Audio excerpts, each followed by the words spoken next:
Today we're going through 5 of your most commonly asked vertical jump questions. We're going to answer them today. Let's get to it.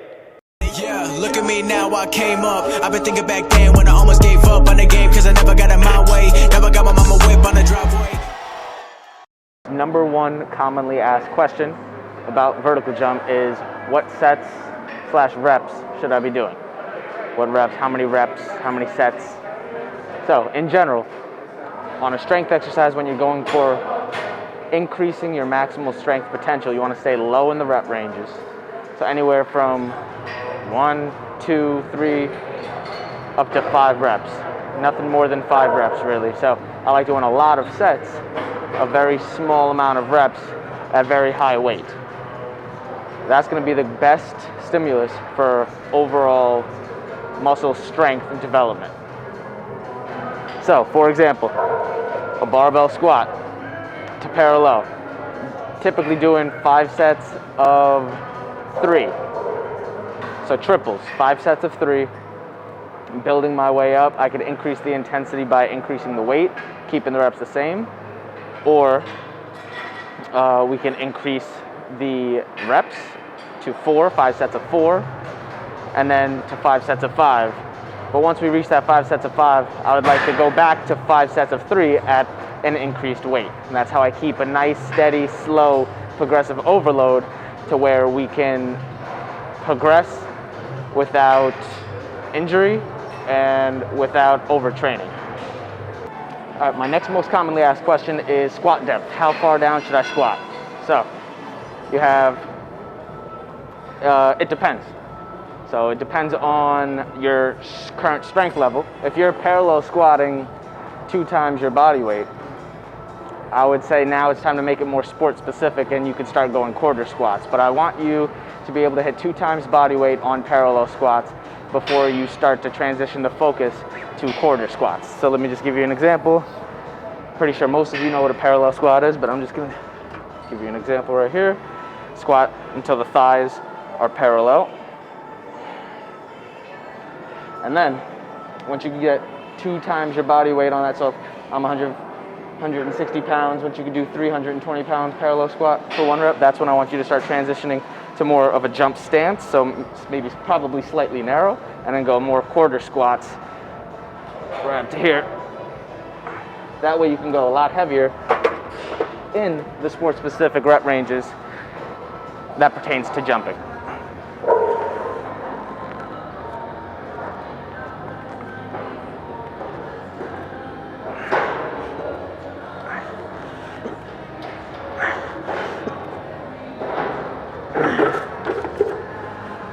Whew.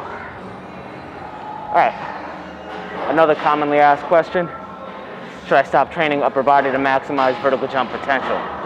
Now, this one's a loaded question, but in my opinion, no, you don't stop training the upper body.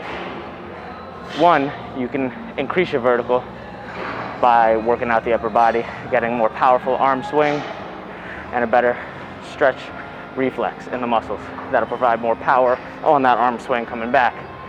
So no, you don't stop. But an athlete such as myself who has a decent amount of upper body mass, who's trying to maximize their vertical jump potential, meaning that is their main priority, and they're willing to sacrifice maybe the aesthetics or the size, you want to decrease your upper body volume and focus your volume on the lower body, the core. So when you do gain that muscle, it's going towards your vertical jump strength and stability. So I've talked with Paul from PJF Performance, and he recommended that I cut down my upper body volume a little bit just to drop some upper body mass, just to drop some upper body mass. And currently I'm on my cut phase. I'm 166. Dropped down from 175, and I'm liking how I'm jumping. I'm feeling good, feeling fast, feeling explosive. I lost a little bit of size, which kind of sucks because you've been working for that for a while. I've been working for that for a while, but it's a sacrifice, and there's always a give and take. Once you want to increase your vertical, it has to come from somewhere else. The effort has to come from somewhere else. So it's worth the sacrifice of me, and I'm getting ready for the dunk camp in August. So trying to hit some crazy numbers there. So it's worth the sacrifice. So should you stop training your upper body? No. But in order to maximize it, if you have a lot of upper body mass, maybe start cutting back on the mass, drop a little bit of that muscle weight, and emphasis more volume on the legs.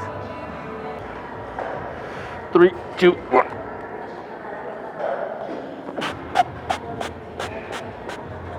All you. All you again. Awesome. That's a new PR, baby. Let's go. 275. Y'all better subscribe to that. All right, how often should you train? Well, it completely depends on each individual athlete. Some highly elite and advanced jumpers will be able to handle a lot more volume due to their tendons and muscles being more resilient. But a general framework that I would recommend is 2 lower body days in the gym, strength training, and 1 to 2 medium volume plyometric days where you're actually practicing the type of jump that you want to get better at. For instance, if you want to get better at box jumps, I want you to box jump. If you want to get better at the standing vertical on a vertec, get your vertec out and practice your standing vertical. Keep the volume in that middle range, I would say around 15 to 30 reps. No more than 30, no less than 15.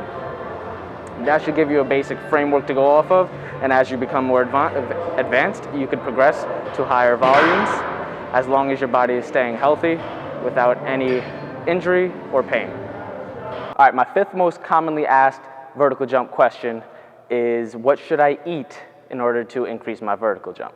Now, there's a lot that goes into it, but I'm gonna give you, again, a general framework. Let's say I want you to eat 1 gram of protein per pound of body weight, whether you are cutting weight, trying to lean out, or you're trying to bulk up, gain strength, gain muscle. So let's say you weigh 150 pounds. I want you to eat 150 grams of protein every single day, not just the days that you train. Now, as for should you cut out carbs or cut out fats, like, no, we don't cut out food groups. We need each one. Each food group serves a purpose. We want to decrease if our goal is to lean out, if we're an overweight athlete. We go into great detail about this in the World Record Jump program. There's a whole chapter dedicated towards nutrition for vertical jump. But let's say you're an overweight athlete and the quickest way to increase your vertical is to increase your power to weight ratio by decreasing your body weight. Let's say you have a lot of excess fat on there. We want to lean you out, so we want to decrease calories by at least 500 every single day. 500 calories, maybe to even 750. Again, could go into further detail in the World Record Jump program. But we want to decrease those calories, and we want to take a little bit away from carbs and a little bit away from fats. We want to keep the protein high. That's what I suggest.